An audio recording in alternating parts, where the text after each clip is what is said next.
मैंने भी कह दिया कि रुपया तारी तीखी धार, मर गया मुंशी। मेरे किशनगढ़ के लोग डर रहे हैं, इसलिए डर रहे हैं। कोई कह रहा है 70 में टिकट खरीदा, कोई कह रहा है 100 में खरीदा, कोई कह रहा है 125 में खरीदा, कोई कह रहा है 150 में खरीदा। अब उनको डर लग रहा है ये 150 ये वापिस कहां से निकालेगा। इनका धंधा है, व्यापार है। कल केकड़ी से आने वाले एक सम्मानीय विधायक कह रहे थे कि ये महाजन जाट है। बताओ जी, ऐसा आदमी चाहिए क्या जो जनता के साथ खिलवाड़ करे, जनता के साथ व्यापार करे? अरे हमारे को कोई यहाँ व्यापारी नहीं चाहिए, हमारे को किसान नेता चाहिए जो जनता की सुनता हो, जनता की कदर करता हो, जनता की भावनाओं को समझता हो, ऐसा नेता चाहिए। मेरे किसान भाई बेटे 40-50 बरस से आदरणीय रामचंद्र जी, इन मेरे दूधिया भाइयों को जो दिन भर मेहनत करते हैं, अपनी गाय भैंस का दूध निकाल के अपनी आजीविका चलाते हैं। ईमानदारी से बताओ अजमेर वासियों, यदि अजमेर डेयरी नहीं होती तो मेरे किसान भाइयों की आजीविका चलती या नहीं चलती? इसलिए समय आ गया है, रामचंद्र जी का अंतिम और निर्णायक चुनाव है। मेरे भाइयों, अंतिम और निर्णायक चुनाव है। इन्होंने जो तपस्या की, उस तपस्या का फल देने का काम आप लोग करने वाले हैं, मैं दावे के साथ कह सकता हूं। कल मैं जयपुर में था, तमाम हमारे कांग्रेस पार्टी के लोग थे। किसी पत्रकार ने मुझे पूछा कि विकास चौधरी आपका नाम चल रहा था, क्या हुआ? मैंने कहा पत्रकार महोदय, मेरे पिता का नाम श्री रामचंद्र चौधरी है। उसने गूगल किया, सर्च किया तो रामचंद्र चौधरी नाम निकला। ये इशारा है आपको। हम वो लोग हैं जो अपनी मेहनत के दम पे आगे बढ़ना चाहते हैं। जब भागीरथ चौधरी को टिकट मिला विधानसभा का तो कहा जी पार्टी ने मुझे जबरदस्ती दे दिया। फिर लोकसभा का लिया है, कई बीजेपी के मेरे पुराने साथियों के फोन आए कि हम भी कांग्रेस पार्टी ज्वाइन करना चाह रहे हैं। मैंने कहा ज्वाइन करने का सबसे अच्छा अवसर है कि 26 तारीख को कांग्रेस पार्टी के हाथ के निशान के सामने ऐसा बटन दबाओ, ऐसा बटन दबाओ कि आने वाले समय में ऐसे पैसे से टिकट लेने वाले लोग किसी युवा की राह में कांटा नहीं करें। इसलिए मैं आह्वान करने आया, ये नामांकन सभा नहीं है, इस अजमेर के उस भविष्य को निर्धारित करने वाली सभा है, इस अजमेर को दिशा देने वाली सभा है। ये अजमेर हमेशा उन लोगों के खिलाफ खड़ा रहा है जो लोग हमेशा अपने पीछे की चाल चल के अपने पैसे के दम पर हर बार उस मेहनतकश आदमी को रोकने का काम करते हैं, जो मेहनतकश आदमी लगातार पार्टी के लिए काम करता है कार्यकर्ता के रूप में। इसलिए मैं तमाम ये कांग्रेस पार्टी के जो नेता बैठे हैं, मेरे किशनगढ़ से काफी लोग आए हुए हैं, मेरे परिवार के सदस्य हैं, एक बार मैं आप सबसे आह्वान करना चाहता हूं कि हाथ खड़े करके एक बार इनको विश्वास दिलाओ कि कांग्रेस पार्टी बड़ी भारी मतों से यहाँ जीतने वाले हो। आप सब लोगों का उत्साह देखते हुए बन रहा है कि आने वाले समय में कांग्रेस पार्टी इस राजस्थान में अधिकतम सीटें लेने वाली है और केंद्र में बैठी हो रावण जैसी अहंकार वाली सरकार को उखाड़ फेंकने का काम आप सब करोगे। मैं बात कहना चाहता हूँ, मैं उस किलोनिया गांव से आता हूँ जिस गांव में फौजी भाई है। मेरे फौजी भाई मुझे कह रहे हैं कि आप जब हम आते थे हमारा सम्मान करते थे, हमें भी गर्व होता था देश की सेवा करते हुए। अब हमारे को इन लोगों ने अपंग कर दिया, हमारे को केवल 4 साल का अग्निवीर बना के रख दिया। एक मेरा पिता तुल्य किसान मिला कि भैया ये अग्निवीर क्या हो गई, न तो हमारे नौजवान नौकरी में ले जाना चाहते हैं, न उनका कोई सगाई रिश्ता हो रहा है। साथ ही उनको इस कारण सबक सिखाने का काम आप लोग करोगे। अभी मेरे से पूर्व वक्ता मेरी बहन नसीम जी बता रही थी कि इलेक्ट्रॉनिक बोर्ड के नाम पे लोग चंदा इकट्ठा कर रहे हैं। मेरे किसान भाइयों को बताना चाहता हूँ क्या चीज वो कर रहे हैं।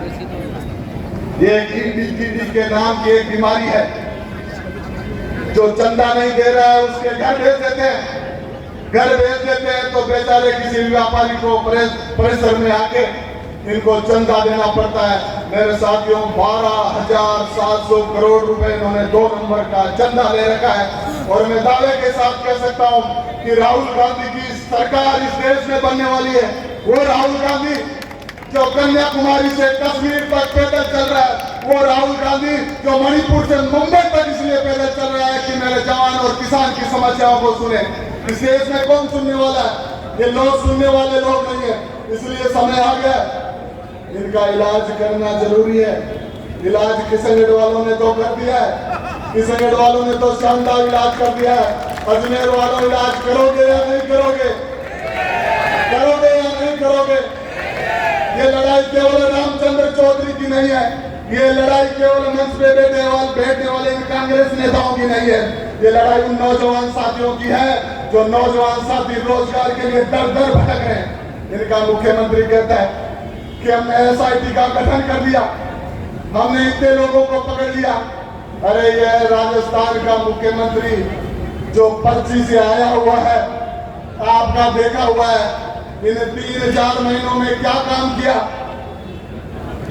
ये बात भी मुझे किसान भाइयों ने बताई कि आप मंच पे कहना कि यहाँ सरकार में आया हुआ मुख्यमंत्री 3 काम कर रहा है। मैंने कहा कि क्या कर रहा है? कि पहला तो भजन कर रहा है, दूसरा भोजन कर रहा है और तीसरा भ्रमण कर रहा है। तो इनको घुमाने का काम आप सब लोगों को मिलकर करना है। मैंने इशारे में सारी बातें कह दी। हम तैयार हैं, नौजवानों की ताकत हमारे साथ है, किसान भाइयों का आशीर्वाद हमारे कंधों पे है, कांग्रेस पार्टी एकजुट है। मैं जब विधानसभा का चुनाव लड़ने किशनगढ़ में आया तो मुझे लोगों ने पूछा कि यहाँ कांग्रेस में गुट है, क्या पार पटक लोगे क्या? एक तरफ सांसद चुनाव लड़ रहा है, एक तरफ सिटिंग MLA चुनाव लड़ रहा है। आज किसी पत्रकार ने कहा कि पूर्व विधायक और MP में लड़ाई चल रही है, बंटवारे की लड़ाई चल रही है। एक कह रहा आधा काम मैं संभालूंगा, आधा काम मैं संभालूंगा। बताओ, ये भी बंटवारे की लड़ाई कर रहे हैं, ये जनता की सेवा कर सकते हैं क्या? इसलिए समय आ गया है मेरे साथियों, समय आ गया है ऐसे आदमी को लाने का जो लड़ सकता है। आप और हमारे को पता नहीं होगा, मैंने जब इनका बायोडेटा देखा, इनकी बायोग्राफी देखी, आदरणीय रामचंद्र चौधरी जी फिजिक्स में MSc है साथियों, फिजिक्स में MSc है, पढ़ा लिखा आदमी। दूसरी तरफ एक मुंशी है जो चश्मे को नीचे से लगा के हिसाब देखता है। किसी पुष्कर में किसी कृषि मंडी से मेरे पास फोन आया कि 12.5 रुपए कम थे किसी चेक में, ये गाड़ी लेके पहुंच गया। मेरा नौजवान साथी बेरोजगार हो गया, उनको अग्निवीर के नाम पे दर दर की ठोकरें खाने के लिए इन्होंने छोड़ दिया। इसलिए 10 साल आपने देख लिया, ये लोग 10 साल में कुछ नहीं कर पाए। तो हमारे नेता सम्मानीय डोटासरा जी कहते हैं कि मौर्य ऐसा बुला दो कि फांकड़े भी नहीं दिखे इनको। मैं सम्मानीय अशोक गहलोत साहब का, हमारे जन नेता सम्मानीय सचिन पायलट साहब का, हमारे PCC चीफ सम्मानीय गोविंद सिंह जी डोटासरा साहब का, आदरणीय रंधावा साहब का आभार व्यक्त करता हूं कि यहाँ हमारे रामचंद्र जी को उन्होंने भेजा।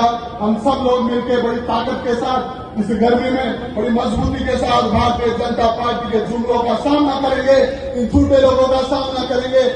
किसी ने मेरे को एक बार और कही कि 8 विधानसभा है, 7 MLA इनके हैं, एक डिप्टी CM है, एक यहाँ विधानसभा का अध्यक्ष है। बार बार लोगों को मंत्री बना रहे हैं ये लोग। मैंने कहा जी जहां डिप्टी CM रहता है वहां तो हम सबसे ज्यादा वोटों से जीतेंगे साथियों, सबसे ज्यादा वोटों से जीतेंगे।